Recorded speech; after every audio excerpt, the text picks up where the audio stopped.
Hey guys, so today we are going to talk about Sass, or basically Sass and Postcss, so let's get into it.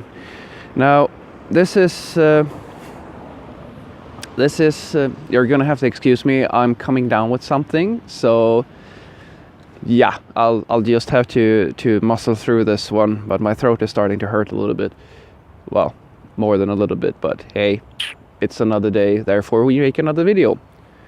So let's define something first and foremost. When it comes to technology, there is what I like to call, as with most things, this idea that people get into their heads that one thing trades places with another thing. And this is absolutely true, that this happens. But what I find is a little bit odd is that it seems to people, for the most part, it seems to me that a lot of people don't really understand how the process of going from one thing over to another thing actually works. And this is the case with a lot of different people, and let's just say that I see this a lot in IT. There's a lot of questions where people keep on asking this. Oh, is C# going to replace Java? Is something going to replace something? And Sass is no exception. Postcss and Sass is no exception. Now, Sass is the older of the two systems, and just to define something for the junior, Sass is a pre-processing system that allows you to basically create a Sass file where there is logic in your CSS file, and it will spit out a finished CSS file on the other side of things. And the way it used to work was that I think that the original version was made in Ruby, and then we moved and these days Postcss is the more popular kid on the block. And Postcss has become popular more or less because there is such a close connection between Postcss and tools such as Webpack, for example, and JavaScript. And my personal opinion is that the reason why Postcss is so popular these days is partly because it's all in JavaScript, which is more performant, quote unquote, because we're all about performance nowadays. And apart from that, it's very popular because it's a very extensible system with a lot of plugins and a lot of other things that you can do on top of the core of things. Now, I don't personally have a preference when it comes to these two. I actually argue that the benefits and the downsides with these two are fairly in sync with each other. And let me just touch on why, because I was starting to kind of talk about it earlier. Like, there's this transition that happens when one thing becomes popular, and you see people moving over from that one thing over to the next thing. And you see, this is the situation with CSS or Postcss and Sass. And you see, it's such an arbitrary thing. Like I don't mean it that way. It's just like if you the syntax of Postcss and Sass are so close together that it's very tricky for they're almost not interchangeable, but they're almost interchangeable. And the fact of the matter is that you can use Webpack, and there are actually loaders which allows you to parse Sass files. And sure, there's a performance discussion which people absolutely love, and absolutely it does matter to a point that one thing is more performant than the other, but it kind of also depends on how often you recompile your Sass files or your CSS files. So to me, what should be really considered when you're thinking about Postcss versus Sass is, what are your needs? Like for me, I just use the bare bone stuff when I work with CSS whatsoever, overall. And honestly, at this point in time, thanks to things such as CSS variables, I don't really see much in terms of use for the stuff, basically. Apart from maybe one thing, and that is the imports. That's the biggest benefit, to be able to slice up your CSS files into different modules and just import them as one whole. That's very useful, I think. But even that's something I really only use for really large project at large scales.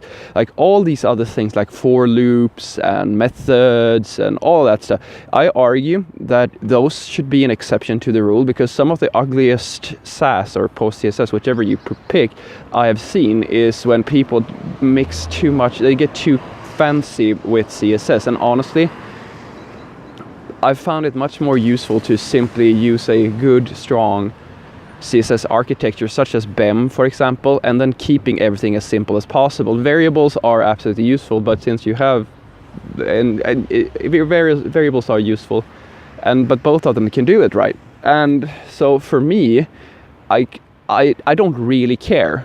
I honestly care. I could, if I sit down at a project and somebody tells me, oh, we're using Sass, and I kind of go, oh, okay. If they say, oh, we're using Postcss, and then I go, oh, okay. It's such a completely arbitrary decision between the two, because there's pros and cons to both. The strongest case that I can give you for one over the other is when you are a beginner and you have and you're not very comfortable in your own coding skills. Then I would argue you should go with Sass.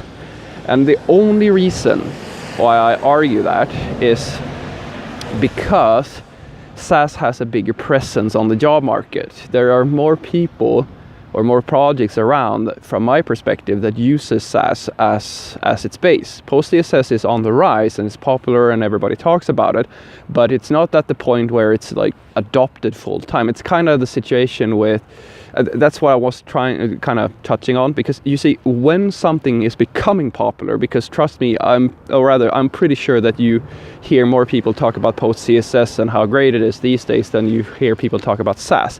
But the same concept is true for all things. Like Sass has been the big thing for a very long time, and just because something is now becoming more popular in the public eye, that doesn't mean that all that old code and all those old projects and all that stuff that's already been done in Sass is going away. It's still around, and it's actually, depending on your definition of popular, it may not be popular, but it's more common. So Sass would be my preferred choice if I was a complete beginner, and it's actually the tip I give to beginners, that start with learning Sass, and then you can very easily transition into Postcss when you need to.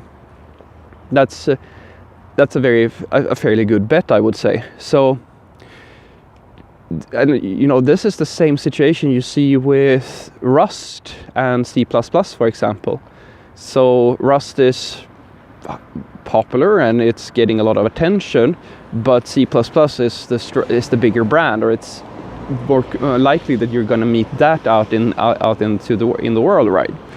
And this goes for everything. So I'll try to give you a little bit of double value in this video. I'll tell you this: if you are a complete beginner, start with Sass. If you're a mid-level programmer, it does not matter at all. Use Postcss. If you have a greenfield project and you're starting from absolute scratch and you have Webpack and all this other stuff, it doesn't have to be Webpack, but if you start from complete scratch, use Postcss. It's going to be slightly more performant with exactly the same value.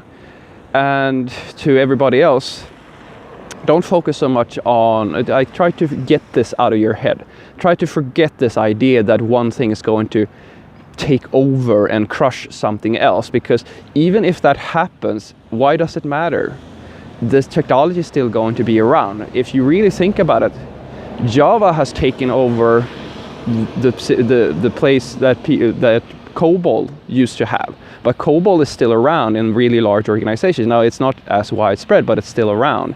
So even though that is true that over time something will change places with something else and some things get shuffled out of usage, usually the time it takes for that to happen is so long that you won't most likely be around to see it. So, Postcss versus Sass. To summarize, go with Sass if you're a complete beginner. Otherwise, have a look at Postcss. Have a great day.